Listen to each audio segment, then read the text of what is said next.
ਜ਼ਿਲ੍ਹਾ परिषद ਤੇ ਬਲਾਕ ਸਮਿਤੀ ਚੋਣਾਂ ਦੇ ਲਈ ਉਮੀਦਵਾਰਾਂ ਨੂੰ ਅੱਜ ਜਾਰੀ ਹੋਣਗੇ ਚੋਣ ਨਿਸ਼ਾਨ। ਕਾਗਜ਼ਾਂ ਦੀ ਪੜਤਾਲ 'ਚ ਕਈਆਂ ਦੇ ਨਾਮਜ਼ਦਗੀ ਪੱਤਰ ਰੱਦ। 14 ਦਸੰਬਰ ਨੂੰ ਹੋਣੀ ਹੈ ਵੋਟਿੰਗ। ਗੁਜਰਾਤ 'ਚ ਆਪ ਵਿਧਾਇਕ ਤੇ ਹਮਲਾ। ਸਟੇਜ ਤੇ ਐਮਐਲਏ ਗੋਪਾਲ ਇਟਾਲੀਆ ਤੇ ਸੁੱਟੀ ਗਈ ਜੁੱਤੀ। ਕੇਜਰੀਵਾਲ ਬੋਲੇ ਸਾਡੀ ਵੱਡੀ ਤਾਕਤ ਤੋਂ ਡਰੀ ਕਾਂਗਰਸ ਬੀਜੇਪੀ। ਪੰਜਾਬ 'ਚ ਠੰਡ ਨੇ ਫੜਿਆ ਹੋਰ ਜ਼ੋਰ। 2.0 डिग्री सेल्सियस ਦੇ ਨਾਲ ਸਭ ਤੋਂ ਠੰਡਾ ਸ਼ਹਿਰ ਰਿਹਾ ਆਦਮਪੁਰ। ਤਾਂ ਫਰੀਦਕੋਟ 'ਚ 3 ਤੇ ਬਠਿੰਡਾ 'ਚ 3.2 डिग्री सेल्सियस ਦਰਜ ਕੀਤਾ ਗਿਆ ਤਾਪਮਾਨ। ਜਾਪਾਨ ਦੌਰੇ ਤੇ ਸੀਐਮ ਮਾਨ ਨੇ ਪੰਜਾਬੀ ਮੂਲ ਦੇ ਲੋਕਾਂ ਨਾਲ ਕੀਤੀ ਮੁਲਾਕਾਤ। ਸੂਬੇ ਦੀ ਮਜ਼ਬੂਤ ਉਦਯੋਗਿਕ ਨੀਤੀ ਤੋਂ ਕਰਵਾਇਆ ਜਾਣੂ। ਪੰਜਾਬ 'ਚ ਨਿਵੇਸ਼ ਕਰਨ ਦਾ ਵੀ ਦਿੱਤਾ ਸੱਦਾ।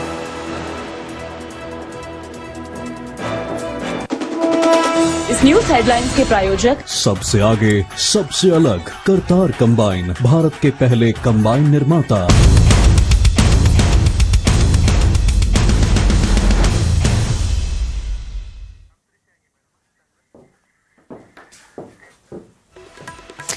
ਸਤਿ ਸ਼੍ਰੀ ਅਕਾਲ ਜੀ, ਮੈਂ ਹਾਂ ਸਰਬਜੋਤ ਕੌਰ। ਨਿਊਜ਼ 18 ਪੰਜਾਬ ਹਰਿਆਣਾ ਦੇਖ ਰਹੇ ਸਾਰੇ ਦਰਸ਼ਕਾਂ ਦਾ ਸਵਾਗਤ ਹੈ। ਬੁਲੇਟਿਨ ਦੀ ਸ਼ੁਰੂਆਤ ਕਰਾਂਗੇ ਤੇ ਸਭ ਤੋਂ ਪਹਿਲੇ ਗੱਲ ਕਰਾਂਗੇ ਇੰਡੀਗੋ ਕ੍ਰਾਈਸਿਸ ਦੀ। ਕਿਸ ਤਰੀਕੇ ਨਾਲ 에ਅਰਪੋਰਟਸ ਤੇ ਵੱਡੇ ਪੱਧਰ ਤੇ ਜੋ ਪੈਸੇਂਜਰਸ ਨੇ ਉਹਨਾਂ ਨੂੰ ਖੱਜਲ ਖੁਆਰੀ ਦਾ ਸਾਹਮਣਾ ਕਰਨਾ ਪੈ ਰਿਹਾ ਹੈ। ਵੱਡੇ ਪੱਧਰ ਤੇ ਜੋ ਫਲਾਈਟਸ ਨੇ ਉਹ ਕੈਂਸਲ ਹੋਈਆਂ ਨੇ।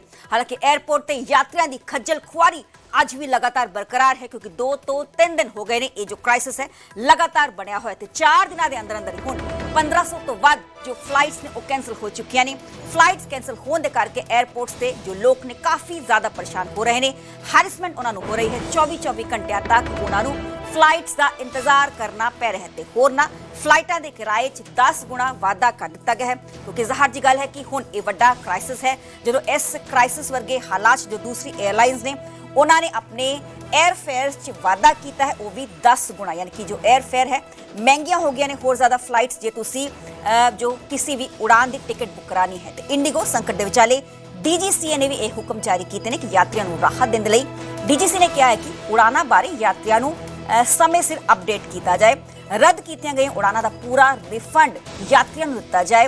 सरकार की तरजीह यात्री सब तो पहला ने इंडिगो मामले की हाई लेवल असली जांच करावांगे। दरअसल दस दे कि इस सारे संकट का कारण इंडिगो स्टाफ की कमी है जिसनों देखदा इंडिगो ने FGTL नियम लागू किए सन पर इन्हां दे सही ढंग दे नाल लागू ना होने के करके ये समस्या उत्थे पैदा हुई है। तो किस तरीके नाल यात्री नजर आ रहे हैं एयरपोर्ट के अंदर ही क्योंकि समय सिर इन्हों कोई भी इन्फॉर्मेशन नहीं दी गई।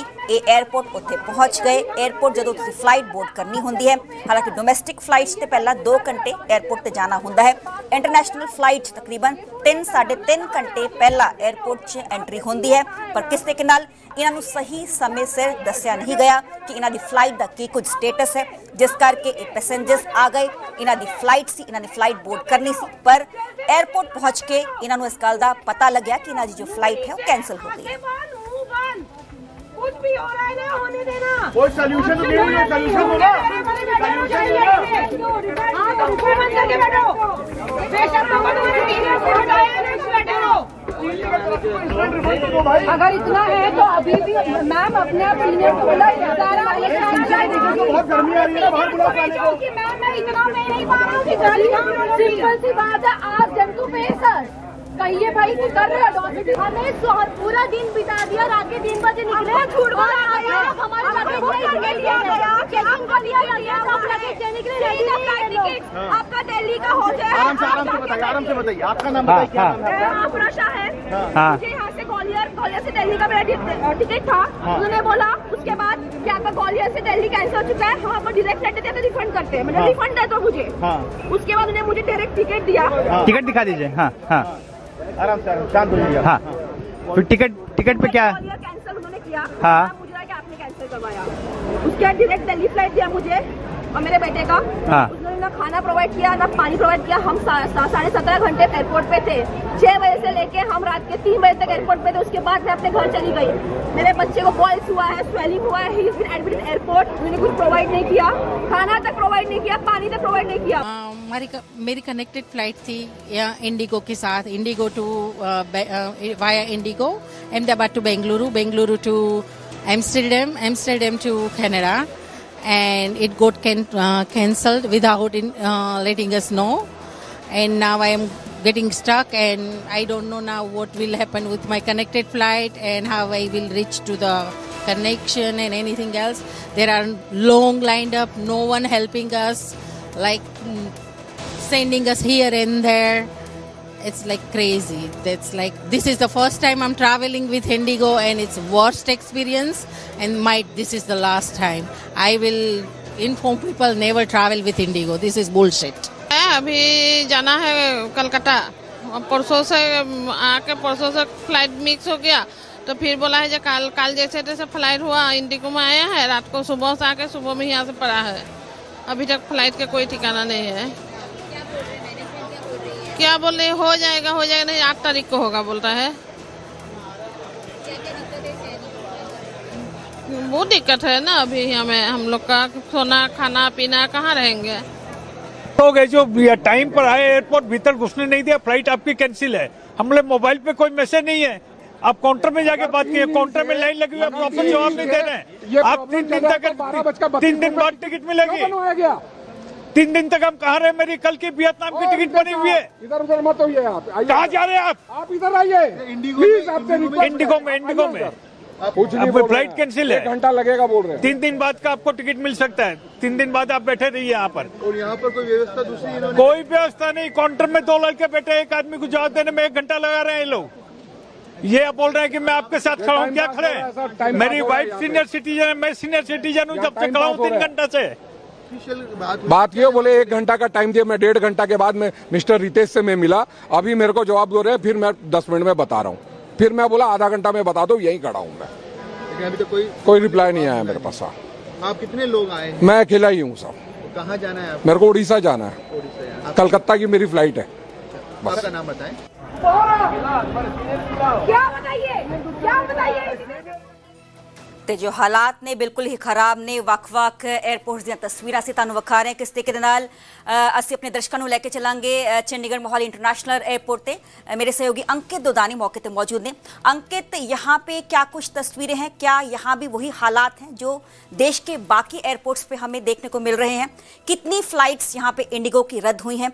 और जो पैसेंजर्स अगर मौके पे मौजूद है, आप बातचीत कर पाओ, क्योंकि कईयों ने फ्लाइट लेके आके कनेक्टिंग फ्लाइट इंटरनेशनल होती है, दिल्ली से बोर्ड करनी होती है, क्या कुछ सिनेरियो यहाँ पे?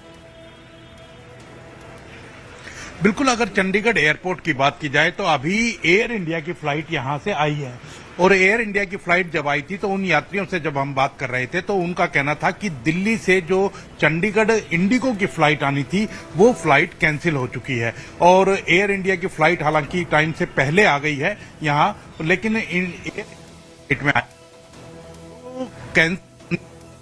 है वो तो लगातार जारी है।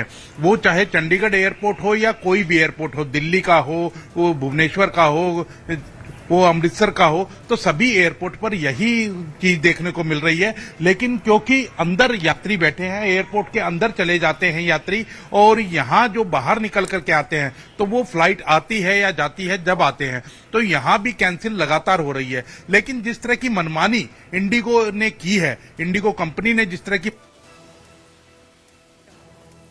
अंकित, आपकी आवाज ठीक तरीके से नहीं आ पा रही है, अगर आप उसको ठीक कर पाए। बिल्कुल, आपको आवाज मिल पा रही है? जी जी मिल पा रही है। जी अंकित, यू कैन कंटिन्यू। जी मिल पा रही है। जी 65% जो हवाई सेवा है वो इंडिगो चलाती है, और इसी वजह से कहीं ना कहीं इंडिगो मनमानी कर रही थी। इंडिगो को ये पता था कि 1 नवंबर से दूसरा जो नियम है वो लागू होने वाला है, इसलिए पायलट्स की भर्ती नहीं की गई। पायलट्स की भर्ती अब भी अगर करना शुरू करेंगे तो कहीं ना कहीं जाकर के 6 से 7 महीने लगेंगे उसके अंदर, क्योंकि पायलट की भर्ती जब होती है उसके बाद ट्रेनिंग होती है। तो अभी हालांकि गवर्नमेंट की तरफ से छूट दे दी गई है और 10 फरवरी तक का समय दिया गया है, लेकिन 10 फरवरी तक नजर नहीं आता कि ये चीज सोल्व हो पाएगी। लेकिन अब जब, क्योंकि एक एयरपोर्ट पे अगर बात करें, हवाई सेवा की अगर बात करें, तो हवाई सेवा पर कहीं ना कहीं हायर क्लास चलती है, चप्पल पहनने वाला एयरपोर्ट का सफर नहीं करता है। तो अब जो समस्या है वो जब बड़े लोगों पर आन पड़ी है तो कहीं ना कहीं संसद में भी आवाज उठ रही है और मजबूती से उठ रही है। वहां सांसद मांग कर रहे हैं कि सांसदों के लिए वैकल्पिक व्यवस्था की जाए, जबकि आम आदमी की परेशान हो रहा है, हमने जिस तरह से देखा है। और इसी तरह से इंडिगो जो अपनी मनमानी कर रहा है, संसद के अंदर मंत्री कहते हैं कि 3 दिन के अंदर समस्या हल हो जाएगी, लेकिन इंडिगो के जो चेयरमैन है वो आकर के कहते हैं कम से कम 10 दिन लगेंगे। और उसके बावजूद एक जो शर्मनाक बात जो है वो ये नजर आ रही है कि इंडिगो की फ्लाइट कैंसिल हो रही है, लोग परेशान हो रहे हैं, और उसके बावजूद जहां इंडिगो की फ्लाइट चल रही है वहां 4-4, 5-5 गुना पैसा वसूल किया जा रहा है। इस क्राइसिस के अंदर भी उनकी टिकट के पैसे ज्यादा बढ़ा करके वसूल किए जा रहे हैं। तो ये अपने आप में बड़ी दुखद है। और जो मंत्रालय है वो भी चुप्पी साध करके बैठा है, कोई जुर्माना उन पर नहीं लगाया जा रहा है, कोई रिस्ट्रिक्शन उन पर नहीं लगाया जा रहा है। तो ये अपने आप में बड़े सोचने की बात है। लेकिन यात्री जिस तरह से परेशान हो रहे हैं, एक हुबली नगर का मामला सामने आया, वहां जो रिसेप्शन के अंदर, खुद की रिसेप्शन के अंदर शामिल होना था एक कपल को, और उसको वीडियो कॉन्फ्रेंसिंग के जरिए कपल शामिल हुआ अपनी ही रिसेप्शन के अंदर। वहां सारे मेहमान पहुंच गए लेकिन खुद नहीं पहुंच पाए, तो वीडियो कॉन्फ्रेंसिंग के जरिए उन्हें सबकी विशेष लेनी पड़ी। तो ऐसे मामले बहुत से सामने आए हैं। किसी का एग्जाम छूट गया, किसी को अपने पिता की अस्थियां विसर्जित करने के लिए जाना था, वो नहीं जा पाए। तो इस तरह के बहुत सारे मामले सामने आए हैं। यही हाल चंडीगढ़ एयरपोर्ट का था।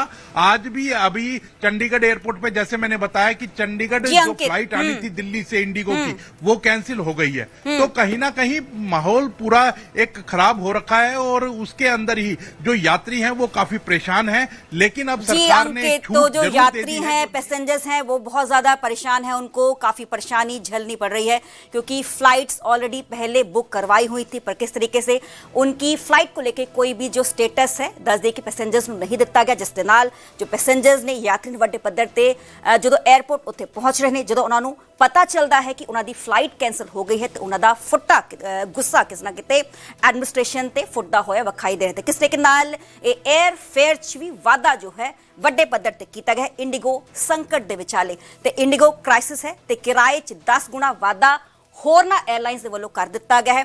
ਆਮ ਦਿਨ ਦਾ ਮੈਂ ਜ਼ਿਕਰ ਕਰਾਂਗੀ ਤੇ ਹੁਣ ਮੌਜੂਦਾ ਸਮੇਂ 'ਚ ਕੀ ਕੁਝ 에ਅਰਫੇਅਰ ਨੇ ਉਸ ਦਾ ਵੀ ਮੈਂ ਜ਼ਿਕਰ ਕਰਾਂਗੀ।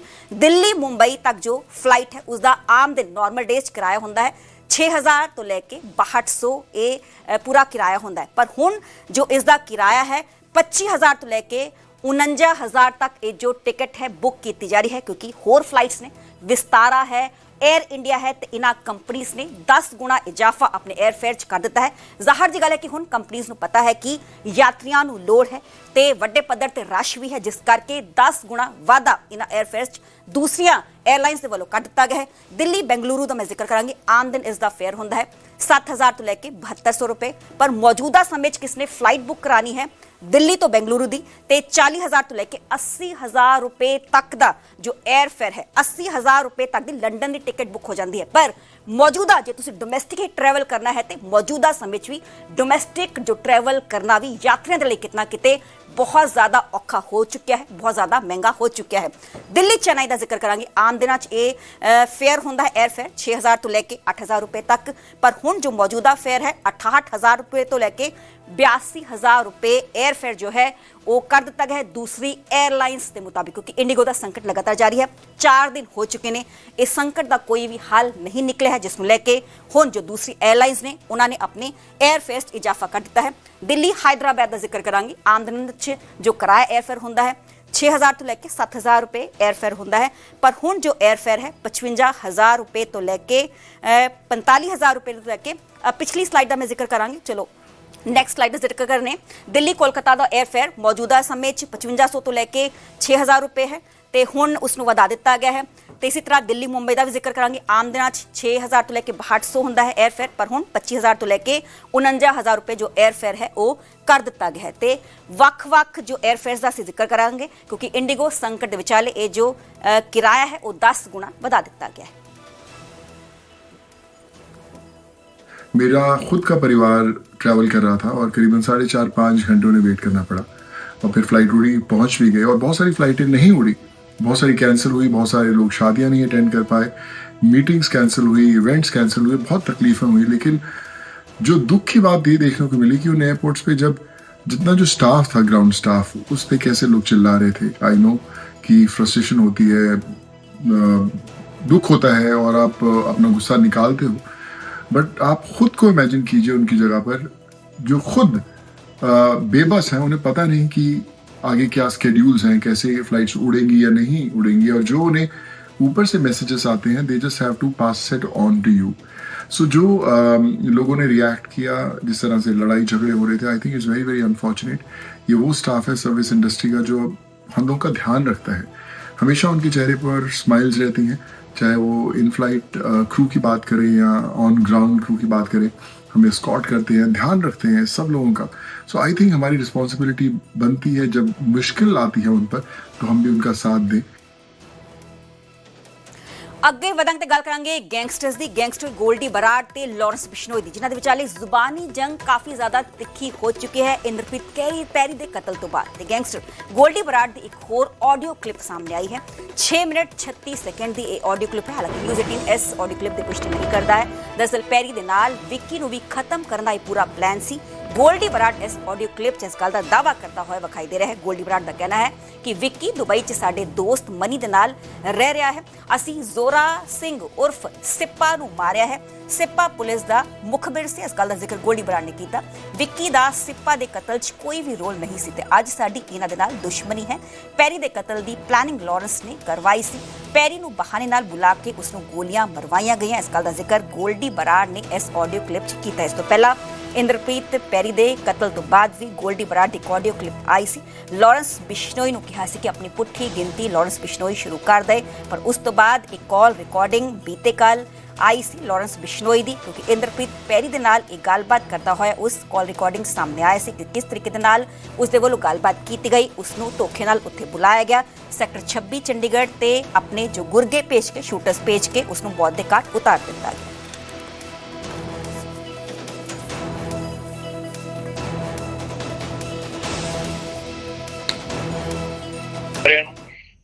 मैं गोल्डी बराड़, मैं कुछ गल्लां क्लीयर करना चाहना। जिहड़ा पैरी वाला जिहड़ा मुद्दा चल रहा उहदे रिगार्डिंग पैरी ने जिहड़ी ये 3 मिनट की रिकॉर्डिंग की है, रिकॉर्डिंग उहने करके विक्की टैले नूं भेजी सी। विक्की टैले नूं तां भेजी सी क्योंकि ये जो 2-3 मिनट गल हुई है, ज्यादा विक्की टैले बारी गल हो रही है भी लॉरेंस ने विक्की टैले लिए यह मैसेज पास किया है, क्योंकि वो पहला पैरी नूं मैसेज कर रहा सी विक्की नाल गल करनी है। तां ही पैरी ने फोन चकदे सारी रिकॉर्डिंग ला ली सी भी मैं एज इट इज विक्की टैले नूं फॉरवर्ड कर दूंगा, जिन्नी को दे बारे गल हुई है उन्हें गल उस तो बाद करनी ना करनी उसदी मर्जी है। विक्की टैले नाल गल करन नूं इह तां कह रहा सी जां कह रहा सी भी हाँ भी असीं मार देंगे उहनूं जां बदला लवांगे सीपे दा, क्योंकि लॉरेंस दे मन च यह मिसअंडरस्टैंडिंग है भी किते विक्की टैले दी भी कोई इन्वॉल्वमेंट है सीपे दे काम च, पर सीपे वाले काम च विक्की टैले दी कोई इन्वॉल्वमेंट नहीं। लॉरेंस नूं यह गल तां लगदी है क्योंकि सीपा जदों इंडिया तो भज के दुबई गया सी ਤੇ ਉਹ ਦੁਬਈ ਜਾ ਕੇ ਮਣੀ ਨਾਮ ਦੇ ਮੁੰਡੇ ਕੋਲੇ ਰਿਹਾ ਸੀ। ਮਣੀ ਜਿਹੜਾ ਕੈਨੇਡਾ ਤੋਂ ਫਰਾਰ ਹੋ ਕੇ ਮੁੰਡਾ ਦੁਬਈ ਰਹਿੰਦਾ ਪਿਆ, ਤੇ ਮਣੀ ਤੇ ਵਿੱਕੀ ਟੈਲਾ ਬਈ ਆਪਸ ਚ ਕਾਲਜ ਟਾਈਮ ਦੇ ਦੋਸਤ ਨੇ। ਮਣੀ ਦੀ ਜਦੋਂ ਕਿਤੇ ਵਿੱਕੀ ਟੈਲੇ ਨਾਲ ਗੱਲ ਹੁੰਦੀ ਹੋਣੀ ਹੈ ਕੋਈ 2-3 ਮਹੀਨੇ ਪਹਿਲਾਂ, ਉਹਨੇ ਦੱਸਿਆ ਹੋਣਾ ਵੀ ਸੀਪਾ ਮੁੰਡਾ ਕੋਈ ਇੰਡੀਆ ਤੋਂ ਆਇਆ ਵੀ ਉਹ ਮੇਰੇ ਘਰੇ ਰਹਿੰਦਾ ਪਿਆ। ਤੇ ਵਿੱਕੀ ਟੈਲੇ ਨੇ ਮਣੀ ਨੂੰ ਅਵੇਅਰ ਕੀਤਾ ਕਿ ਸੀਪਾ ਕੋਈ ਬੰਦਾ ਏਡਾ ਵਧੀਆ ਨਹੀਂ, ਇਹ ਪੁਲਿਸ ਦਾ ਮੁਖਬਰ ਟੈਪ ਬੰਦਾ, ਅਸੀਂ ਜੇਲ੍ਹਾਂ 'ਚ ਇਹਨਾਂ ਨੂੰ ਵੇਖਿਆ ਕਿੱਦਾਂ ਦੇ ਕਿਰਦਾਰ ਦੇ ਬੰਦੇ ਨੇ, ਇਹ ਤੇਰੇ ਘਰੇ ਰਹਿ ਕੇ ਤੇਰੀ ਸਾਰਾ ਭੇਤ ਲੈ ਕੇ ਤੇਰਾ ਪੁਲਿਸ ਨੂੰ ਦੇਣਗੇ ਤੇ ਐਵੇਂ ਕੱਲ ਨੂੰ ਤੈਨੂੰ ਤੰਗ ਹੀ ਕਰਨਗੇ, ਤੂੰ ਇਹ ਬੰਦੇ ਤੋਂ ਥੋੜਾ ਕਿਨਾਰਾ ਕਰ ਵੀ ਤੈਨੂੰ ਵਧੀਆ ਬੰਦਾ ਨਹੀਂ, ਇਹ ਤੇਰੇ ਨਾਲ ਰਹਿਣ ਵਾਲਾ ਬੰਦਾ ਨਹੀਂਗਾ। ਤੇ ਇਹ ਗੱਲ ਸਮਹਾਓ ਸੀਪੇ ਤੱਕ ਚੱਲ ਗਈ ਵੀ ਵਿੱਕੀ ਟੈਲੇ ਨੇ ਮਨੀ ਕੋਲੇ ਆ ਗੱਲ ਕੀਤੀ ਹੈ ਤੇ ਸੀਪੇ ਨੇ ਲਾਰੈਂਸ ਕੋਲੇ ਕੀਤੀ ਹੋਣੀ ਹੈ। ਤੇ ਹੁਣ ਜਦੋਂ ਸੀਪਾ ਮਰ ਗਿਆ ਤੇ ਲਾਰੈਂਸ ਨੂੰ ਐਂ ਲੱਗ ਰਿਹਾ ਵੀ ਵਿੱਕੀ ਟੈਲੇ ਦਾ ਵੀ ਵਿੱਚ ਕੋਈ ਸੀਗਾ ਜਾਂ ਨਹੀਂ ਸੀਗਾ। ਅਸੀਂ ਇਵਨ ਕਿ ਮੈਂ ਵੀ ਮਨੀ ਨੂੰ ਫੋਨ ਕੀਤਾ ਸੀ, ਮੈਂ ਵੀ ਮਨੀ ਨੂੰ ਅਵੇਅਰ ਕੀਤਾ ਸੀ ਵੀ ਮਨੀ ਤੂੰ ਇਹਦੇ ਨਾਲ ਦੁਬਈ ਤੁਰਿਆ ਫਿਰਦਾ ਨਾ, ਮਨੀ ਤੇਰੇ ਨਾਲ ਸਾਡਾ ਕੋਈ ਰੌਲਾ ਨਹੀਂ, ਅਸੀਂ ਯਾਰ ਕਿਸੇ ਨੂੰ ਨਜਾਇਜ਼ ਨਹੀਂ ਮਾਰਨਾ ਚਾਹੁੰਦੇ, ਤੂੰ ਇਹ ਬੰਦੇ ਤੋਂ ਥੋੜਾ ਕਿਨਾਰਾ ਰੱਖ, ਸੀਪੇ ਨੂੰ ਅਸੀਂ ਮਾਰਨਾ ਹੀ ਮਾਰਨਾ ਹੈ। ਅਸੀਂ ਮਨੀ ਨੂੰ ਵੀ ਇਹ ਗੱਲ ਕਹਿਤੀ ਸੀ ਪਹਿਲਾਂ, ਠੀਕ ਹੈ, ਇਹ ਗੱਲ ਮਣੀ ਗਵਾਹ ਹੈ ਇਸ ਗੱਲ ਦਾ। ਆਪਾਂ ਬਾਈ ਜੀ ਨਾ ਤਾਂ ਬੰਦਾ ਕਦੇ ਕੋਈ ਨਜਾਇਜ਼ ਮਾਰਿਆ, ਨਾ ਕਦੇ ਮਾਰੀਏ। ਸਾਡੀ ਲਾਰੈਂਸ ਨਾਲ ਵੀ ਇਹਨਾਂ ਗੱਲਾਂ ਤੋਂ ਫਿੱਕ ਸ਼ੁਰੂ ਹੋਈ ਸੀ, ਕਿਉਂਕਿ ਇਹ ਤਾਕਤ ਦੇ ਨਸ਼ੇ 'ਚ ਰੱਬ ਭੁੱਲ ਗਿਆ। ਠੀਕ ਹੈ, ਇਹਨੂੰ ਬਸ ਇਹ ਲੱਗਦਾ ਵੀ ਮੈਂ ਆਪਦਾ ਸਿਸਟਮ ਸੈੱਟ ਕਰਨਾ ਹੈ, ਆਪਦੇ ਸਿਸਟਮ ਨੂੰ ਸੈੱਟ ਕਰਨ ਲਈ, ਆਪ ਪਾਵਰ 'ਚ ਆਉਣ ਲਈ ਮੈਨੂੰ ਕਿਸੇ ਨੂੰ ਵੀ ਮਾਰਨਾ ਪੈ ਜੇ, ਕੋਈ ਸ਼ਰੀਫ ਹੋਵੇ, ਕੋਈ ਜਿੱਦਾਂ ਮਰਜ਼ੀ ਵਧੀਆ ਬੰਦਾ ਹੋਵੇ, ਕੋਈ ਚਾਹੇ ਸਮਾਜ ਸੇਵੀ ਹੋਵੇ, ਬਸ ਬੰਦਾ ਮਾਰਨਾ ਹੈ। ਠੀਕ ਹੈ, ਬਸ ਆਪਦਾ ਨਾਮ ਬਣਾਉਣਾ ਹੈ, ਆਪਦੀ ਪਾਵਰ ਚਾਉਣਾ, ਬਸ ਇਹਨੂੰ ਇੱਥੋਂ ਤੱਕ ਮਤਲਬ ਰਹਿ ਗਿਆ। ਪਰ ਅਸੀਂ ਇਹ ਚੀਜ਼ਾਂ ਨਹੀਂ ਕੀਤੀਆਂ, ਆਪਾਂ ਉਹ ਬੰਦੇ ਮਾਰੇ ਜਿਨ੍ਹਾਂ ਨੂੰ ਮਾਰਨ ਦੇ ਆਪਣੇ ਕੋਲੇ ਕਾਰਨ ਸੀ। ਧਰਮ ਵੀ ਇਹ ਗੱਲ ਕਹਿੰਦਾ ਵੀ ਜਿਹੜਾ ਬੰਦਾ ਤੁਹਾਨੂੰ ਮਾਰਨਾ ਚਾਹੁੰਦਾ ਉਹਨੂੰ ਮਾਰਨਾ ਕੋਈ ਪਾਪ ਨਹੀਂ। ਜਿੰਨੇ ਬੰਦਿਆਂ ਦੇ ਕੰਮ ਅੱਜ ਤੇ ਸਾਡੇ ਹੱਥੋਂ ਹੋਏ ਆ, ਉਹ ਸਾਰੇ ਬੰਦੇ ਸਮਹਾਉ ਸਾਨੂੰ ਨੁਕਸਾਨ ਪਹੁੰਚਾਉਣਾ ਚਾਹੁੰਦੇ ਸੀ ਤੇ ਅਸੀਂ ਉਹਨਾਂ ਨੂੰ ਪਹਿਲਾਂ ਪਹੁੰਚਾਤਾ। ਠੀਕ ਹੈ, ਦੋਸਤ ਆਪਸ 'ਚ ਲੜ ਵੀ ਪੈਂਦੇ ਹੁੰਦੇ ਆ, ਦੋਸਤ ਦੁਸ਼ਮਣ ਵੀ ਬਣ ਜਾਂਦੇ ਹੁੰਦੇ ਆ, ਪਰ ਜੇ ਬੰਦਾ ਮਰਦ ਦਾ ਬੱਚਾ ਹੋਵੇ ਨਾ ਤੇ ਉਹਦਾ ਫਰਜ਼ ਇਹ ਬਣਦਾ ਵੀ ਉਹ ਅਲਰਟ ਕਰੇ ਅਗਲੇ ਬੰਦੇ ਨੂੰ ਵੀ ਤੇਰਾ ਮੇਰਾ ਰੌਲਾ ਹੈ, ਤੂੰ ਆਹ ਗਲਤੀ ਕੀਤੀ ਹੈ, ਤੈਨੂੰ ਅਸੀਂ ਨੁਕਸਾਨ ਕਰਾਂਗੇ, ਜੇ ਤੇਥੋਂ ਹੁੰਦਾ ਤੂੰ ਕਰ ਲੈ, ਜੇ ਬਚ ਸਕਦਾ ਤਾਂ ਬਚ ਲੈ।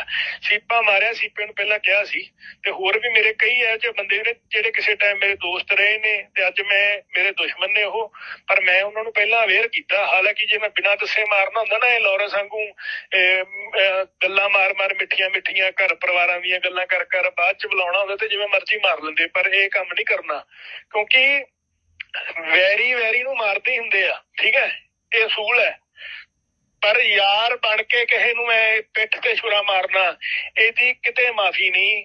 ਕੁਦਰਤ ਇਨਸਾਫ ਕਰੂਗੀ ਲਾਰੈਂਸ ਤੇਰੇ ਨਾਲ। ਤੈਨੂੰ ਆਪ ਨੂੰ ਵੀ ਪਤਾ ਤੂੰ ਆਪਦੀ ਮੌਤ ਤੇ ਸਾਈਨ ਕਰ ਲਿਆ, ਤੂੰ ਆਪਦੀ ਮੌਤ ਦੇ ਕਾਗਜ਼ਾਂ ਤੇ ਸਾਈਨ ਕਰ ਲਿਆ। ਜਿਹੜਾ ਤੂੰ ਆਹ ਗੱਦਾਰੀ ਕੀਤੀ ਹੈ, ਗੱਦਾਰੀ ਦੀ ਤੈਨੂੰ ਕਿਤੇ ਮਾਫੀ ਨਹੀਂ ਮਿਲਣੀ। ਲਾਰੈਂਸ ਕਿੱਥੇ ਮਰਜ਼ੀ ਭੱਜ ਲਈ। ਠੀਕ ਹੈ, ਤੇ ਜਿਹੜੀਆਂ ਤੇਰੀਆਂ ਹੱਥਾਂ ਦੀਆਂ ਕਠਪੁਤਲੀਆਂ ਨਹੀਂ ਨਾ, ਜਿਹੜੀਆਂ ਸਾਡੇ ਬਾਰੇ ਬਕਵਾਸ ਕਰ ਰਹੀਆਂ, ਸਾਨੂੰ ਏਦਾਂ ਕਰਦੀਆਂ ਵੀ ਤੁਸੀਂ ਤਾਂ ਆਏ ਸੀਗੇ ਤੇ ਤੁਸੀਂ ਇਉਂ ਸੀ। ਠੀਕ ਹੈ, ਭਾਈਚਾਰੇ 'ਚ ਸਭ ਕੁਛ ਕੀਤਾ ਹੈ। ਭਰਾਵਾਂ ਨੂੰ ਵੱਡਾ ਕਰਨ ਲਈ ਆਪ ਵੀ ਕਦੇ ਨੀਵੀਂ ਥਾਂ ਤੇ ਬਹਿ ਗਏ ਹੋਵਾਂਗੇ ਵੀ ਕੋਈ ਨਹੀਂ ਯਾਰ, ਭਰਾ ਵੱਡੇ ਹੋਣੇ ਚਾਹੀਦੇ ਆ, ਭਾਈਚਾਰਾ ਵੱਡਾ ਤੇ ਆਪਾਂ ਸਾਰੇ ਤਗੜੇ ਆ। ਤੇ ਜੇ ਤੁਸੀਂ ਅੱਜ ਏਦਾਂ ਗੱਲਾਂ ਕਹੋ ਵੀ ਤੁਸੀਂ ਤਾਂ ਸਾਡੇ ਥੱਲੇ ਲੱਗ ਕੇ ਰਹਿੰਦੇ ਸੀ ਜਾਂ ਏਦਾਂ ਜੋਤਾ, ਫਿਰ ਤੁਹਾਡੇ ਮਨ 'ਚ ਪਹਿਲੇ ਦਿਨੋਂ ਹੀ ਪਾਪ ਸੀ।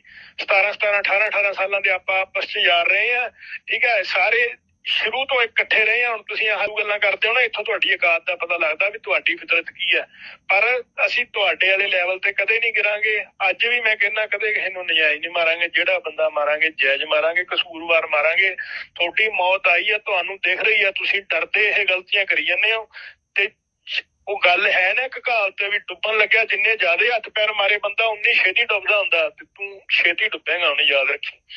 ਇਹ ਰਿਕਾਰਡਿੰਗ ਤਾਂ ਅਜੇ 3 ਮਿੰਟਾਂ ਦੀ ਸਾਹਮਣੇ ਆਈ ਹੈ ਨਾ, ਇਸ ਰਿਕਾਰਡਿੰਗ 'ਚ ਤਾਂ ਹਜੇ ਉਹ ਫਿਰ ਵੀ ਚੱਲ ਵਿੱਕੀ ਬਾਰੇ ਥੋੜਾ ਜਿਹਾ ਗਰਮ ਮੈਸੇਜ ਦੇ ਰਿਹਾ ਪੈਰੀ ਨੂੰ ਕਿ ਮੈਸੇਜ ਫਾਰਵਰਡ ਕਰਤੀ। ਹੁਣ ਪੈਰੀ ਨੂੰ ਤਾਂ ਹਿੰਟ ਵੀ ਨਹੀਂ ਆਇਆ ਵੀ ਮੇਰੇ ਮਨ 'ਚ ਵੀ ਉਹ ਕੁਝ ਰੱਖ ਰਿਹਾ।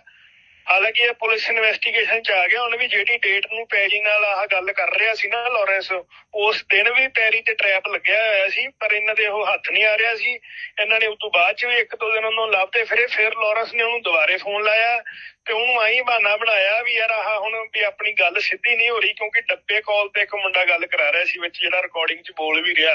ਤੇ ਲਾਰੈਂਸ ਨੇ ਪੈਰੀ ਨੂੰ ਇਹ ਗੱਲ ਕਹੀ ਵੀ ਯਾਰ ਤੇਰੇ ਨਾਲ ਸਿੱਧੀ ਗੱਲ ਕਰਨੀ ਹੈ, ਤੂੰ 10 ਸੈਕਟਰ ਜਾ ਜਾਂ 26 ਸੈਕਟਰ ਜਾ, ਤੈਨੂੰ ਉੱਥੇ ਇੱਕ ਮੁੰਡਾ ਫੋਨ ਦੇਣ ਆਉਂਦਾ ਹੈ, ਉਹ ਫੋਨ ਤੋਂ ਮੇਰੇ ਨਾਲ ਗੱਲ ਕਰੀ। ਘੰਟਾ ਇਹਦੇ ਨਾਲ ਗੱਲਾਂ ਕਰੀ ਗਿਆ, ਹੱਸ ਗੱਲਾਂ ਕੀਤੀਆਂ, ਨੂੰ ਪੂਰਾ ਯਕੀਨ 'ਚ ਲੈ ਲਿਆ।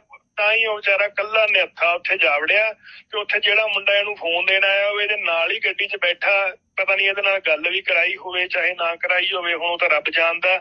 ਨਾਲ ਸੀਟ ਤੇ ਬੈਠੇ ਨਹੀਂ ਉਹਦੇ, ਐ ਢਿੱਡ 'ਚ ਗੋਲੀਆਂ ਮਾਰਤੀਆਂ ਤੇ ਬਾਅਦ 'ਚ ਗੱਡੀ 'ਚ ਉਤਰਨ ਲੱਗੇ ਨੇ 2 ਗੋਲੀਆਂ ਬਾਹਰੋਂ ਮਾਰੀਆਂ, 5 ਗੋਲੀਆਂ ਗੱਡੀ 'ਚ ਨਾਲ ਸੀਟ ਤੇ ਬੈਠ ਕੇ ਮਾਰੀਆਂ, 2 ਗੋਲੀਆਂ ਬਾਹਰ ਨਿਕਲ ਕੇ ਮਾਰੀਆਂ। ਏਡੇ ਵੱਡੇ ਬਦਮਾਸ਼ ਨੇ ਇਹ। ਨਾਲ ਬੰਦੇ ਦੇ ਨਾਲ ਬਹਿ ਕੇ ਉਹਦੇ ਨਾਲ ਗੱਲਾਂ ਕਰਕੇ ਚਾਣ ਚੱਕ ਉਹਦੇ ਗੋਲੀਆਂ ਮਾਰ ਕੇ ਭੱਜੇ। ਤੇ ਹੁਣ ਆਪਦੇ ਆਪ ਨੂੰ ਇਹ ਸਮਝੀ ਜਾਂਦੇ ਵੀ ਅਸੀਂ ਪਤਾ ਨਹੀਂ ਕਿੱਡੇ ਕੁ ਵੱਡੇ ਹੋ ਗਏ ਤੇ ਪਤਾ ਨਹੀਂ ਕਿੱਡੇ ਖਤਰਨਾਕ ਹੋ ਗਏ। ਲੱਖ ਦੀ ਲਾਹਨਤ ਤਾਂ ਤੁਹਾਡੇ ਇਹੋ ਜਿਹੇ ਵੱਡੇ ਹੋਣ ਤੇ।